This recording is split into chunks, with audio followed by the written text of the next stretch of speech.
अस्सलामुअलैकुम नाजरीन, आप देख रहे हैं पीटीएन न्यूज और मैं हूं आपकी होस्ट कुरातुलैन। शामिल करते हैं आज की अहम खबरें। वजीर आजम इंसदाद हेपेटाइटिस प्रोग्राम मिस्र का पाकिस्तान को अद्वियात का अतिया। वजीर आजम के हेपेटाइटिस सी के खात्मे के प्रोग्राम के तहत मिस्र ने पाकिस्तान को अद्वियात का अतिया दिया।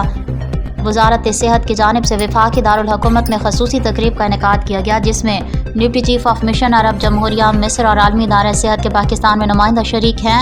वजीर सेहत मुस्तफ़ा कमाल ने कहा कि पाकिस्तान और मिस्र के तारीखी बरादराना ताल्लुकात हैं। हुकूमत मिस्र के इंसान दोस्त इक़दाम काबिल सताइश है। मिस्र ने हेपेटाइटिस सी के खात्मे के हवाले से मिसाली कामयाबी हासिल की है। उनका कहना था कि ये कामयाबी पूरी दुनिया के लिए एक रोल मॉडल है। पाकिस्तान भी इसी मॉडल से सीखते हुए अपने कौमी अहदाफ के हसूल के लिए पुरअज़म है।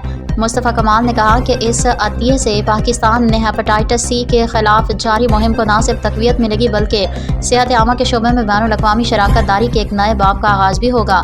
दूसरी जानिब डिप्टी चीफ ऑफ मिशन मिस्र का कहना था कि ये अद्वियात महज अतिया नहीं बल्कि पाकिस्तान और मिस्र के देरीना ताल्लुकात का अमनी इज़हार है। अद्वियात खास तौर पर मुस्तहिक और कमज़ोर तबकात के इलाज मुआवजे में इस्तेमाल होंगी।